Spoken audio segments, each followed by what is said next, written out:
Hala, kailan Gap Edo si Brigitte ang pinili? Hindi ipapatulfo. VNC nilndol ang bahay. Sinangil na ng Diyos. Totoo kaya ito?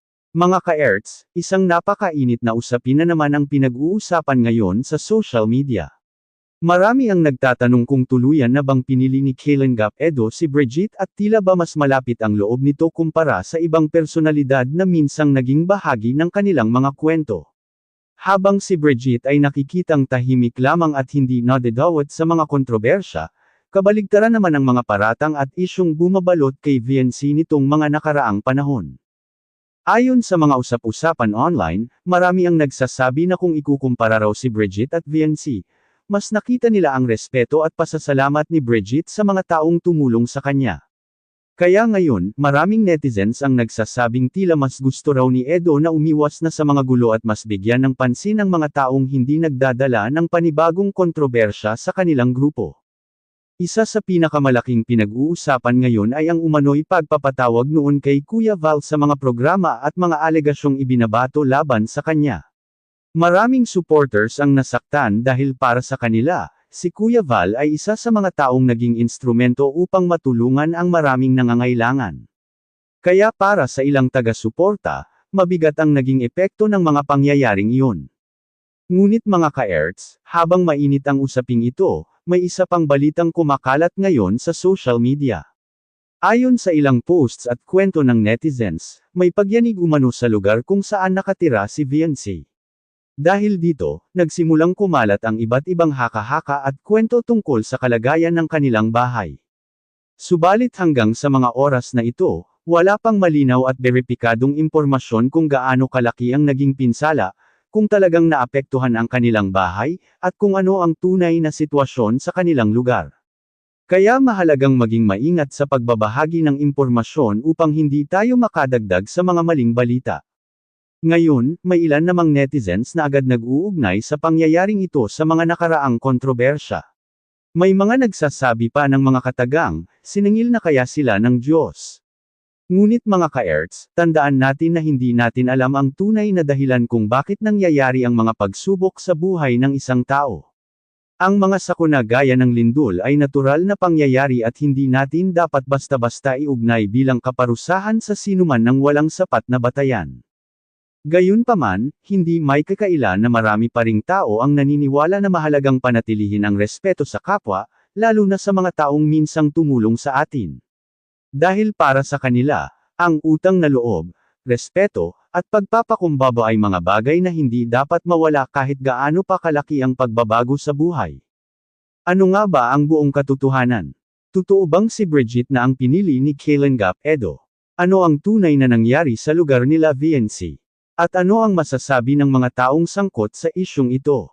Abangan ninyo mga ka-erts dahil sa susunod na segment, himay-himayin pa natin ang mga reaksyon ng netizens at ang mga dahilan kung bakit lalong umiinit ang usaping ito. Mga ka-erts, habang patuloy na pinag-uusapan sa social media ang tungkol kina Edo, Brigitte, at VNC, lalong damadami ang mga komento ng netizens. Marami ang nagsasabing kung totoo man na mas pinipili ngayon ni Edo na makasama si Brigitte sa mga proyekto o content, wala naman daw masama rito dahil karapatan niyang piliin kung sino ang gusto niyang samahan at suportahan. May mga netizens na nagsasabi na pagod na rin umano ang maraming supporters sa mga paulit-ulit na kontrobersya. Ayon sa kanila, mas gusto nilang makita ang mga content na nagbibigay inspirasyon kaysa sa mga bangayan at sumbatan sa social media. Kaya naman tuwing nakikita nila si Brigitte na tahimik lamang at hindi nakikisali sa gulo, mas lalo raw nila itong nagugustuhan. Samantala, hindi rin nawawala ang mga taong patuloy na ipinagtatanggol si VNC. Para sa kanila, may kanya-kanyang panig ang bawat kwento at hindi dapat agad husgahan ang isang tao base lamang sa mga nababasa online. Ayon sa ilan, mahalagang marinig muna ang buong paliwanag bago magbigay ng conclusion. Ngunit ang talagang naging sentro ng usapan ay ang umano'y naging pagtrato kay Kuya Val. Maraming supporters ang nagpahayag ng kanilang pagkadismaya dahil para sa kanila, si Kuya Val ay isa sa mga taong nagbigay ng pagkakataon at tumulong sa maraming nangangailangan. Kaya nang lumabas ang iba't ibang reklamo at paratang noon, maraming taga-subaybay ang nasaktan at nalungkot. Sa kabilang banda, usap-usapan din ngayon ang tungkol sa lindol na umano'y tumama sa lugar nila VNC. Dahil dito, mabilis na kumalat ang iba't ibang haka-haka sa social media. May mga nag-post agad ng mga larawan at kwento, ngunit hanggang ngayon ay wala pang sapat na impormasyon upang makumpirma kung gaano kalaki ang naging epekto nito sa kanilang bahay. Dito nagsimulang yumangay ang iba't ibang komento. May mga nagsasabing baka ito raw ay bunga ng mga nagdaang isyu, habang may iba namang nananawagan na huwag gawing biro o husgahan ng sinuman dahil sa isang sakuna. Mga ka-Erts, mahalagang tandaan na ang lindol ay isang natural na pangyayari at hindi natin maaaring sabihin ng may katiyakan na ito ay kaparusahan sa isang tao. Ang mas mahalagang tanong ngayon ay ito, matapos ang lahat ng kontrobersya, posible pa kayang magkaroon ng pagkakaayos? Maaari pa kayang maghilam ang sugat ng nakaraan at maibalik ang respeto sa pagitan ng mga taong minsang nagkasama at nagtulungan? Habang wala pang malinaw na pahayag mula sa mga sangkot, patuloy na naghihintay ang mga netizens sa mga susunod na mangyayari. At gaya ng lagi nating sinasabi dito sa ka-Erts, mas mabuting pakinggan ang magkabilang panig bago humusga. Mga ka-Erts, habang tumatagal ay lalo pang umiinit ang usapin sa social media. Marami ang nagtatanong kung tuluyan na nga bang nagkaroon ng malaking pagitan sa pagitan ng ilang dating magkakasama. Dahil dito, sari-saring opinyon ang mababasa sa comment section ng iba't ibang vlog at Facebook posts. May mga netizens na nagsasabing kung sila raw ang nasa kalagayan ni Edo, pipiliin din nila ang katahimikan kaysa sa paulit-ulit na kontrobersya. Ayon sa kanila, mas mahalaga ang pagkakaroon ng magandang samahan at respeto kaysa sa anumang kasikatan o atensyon sa social media. Kaya naman para sa ilang supporters, hindi na sila magtataka kung mas madalas nang makita si Brigitte sa mga content at proyekto sa hinaharap. Samantala, marami rin ang nagbabalik tanaw sa mga panahong nagsisimula pa lamang ang mga personalidad na ito. Maraming supporters ang nagsasabing nakakalungkot isipin na ang mga taong dati ay nagtutulungan at nagtatawanan sa iisang grupo ay nauwi sa mga hindi pagkakaunawaan. Para sa kanila, ang pinakamalaking talo sa ganitong sitwasyon ay ang pagkakaibigan at samahang minsang nabuo. Tungkol naman sa isyu ng lindol, lalo pang dumami ang mga haka-haka matapos kumalat ang iba't ibang kwento online. Ngunit hanggang ngayon, wala pa ring sapat na detalye upang malaman kung ano talaga ang naging epekto nito sa bahay nila VNC. Kaya naman mga ka-Erts, mahalagang maging responsable tayo sa pagbabahagi ng impormasyon at iwasan ang pagpapakalat ng mga balitang hindi pa kumpirmado. May ilan ding netizens na nagsasabing ang bawat tao ay dumaraan sa mga pagsubok sa buhay, may kinalaman man ito sa pamilya, relasyon, kalusugan, o kabuhayan. Kaya sa halip na matuwa sa problema ng iba, mas mabuting magdasal na lamang para sa kaligtasan at kapakanan ng lahat ng taong sangkot. Gayunpaman, hindi rin may kakaila na marami pa ring supporters ni Kuya Val ang nasasaktan sa mga nangyari noon.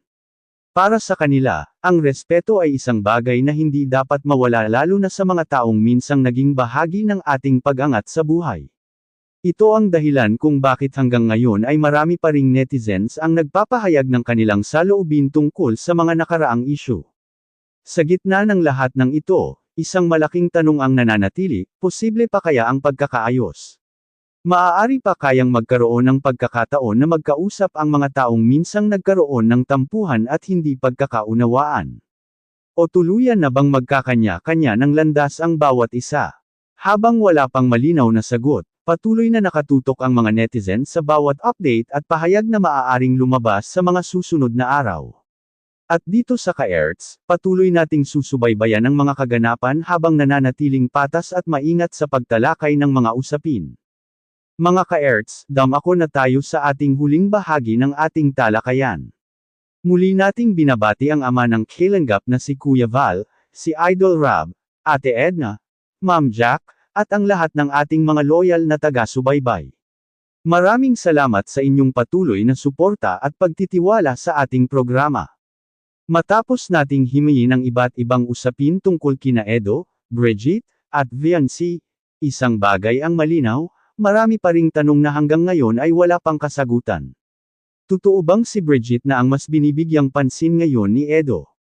Ano nga ba ang tunay na kalagayan ng bahay nila VNC matapos ang naiulat na pagyanig sa kanilang lugar? At higit sa lahat, posible pa kayang maibalik ang dating magandang samahan ng mga taong minsang nagtulungan at nagkaroon ng iisang layunin. Mga ka-Erts, sa kabila ng lahat ng kontrobersya at mainit na diskusyon, mahalagang tandaan na hindi natin alam ang buong kwento sa likod ng bawat pangyayari. Bilang mga manunood at taga-subaybay, may karapatan tayong magbigay ng opinyon, ngunit may responsibilidad din tayong maging patas at maingat sa ating mga salita. Tungkol naman sa mga nagsasabing, siningil na ng Diyos, ang isang tao dahil sa mga nangyari sa kanilang buhay, tandaan natin na walang sinuman ang makapagsasabi kung bakit nangyayari ang mga pagsubok at sakuna. Ang mga lindol at iba pang kalamidad ay mga pangyayaring maaaring makaapekto sa sinuman.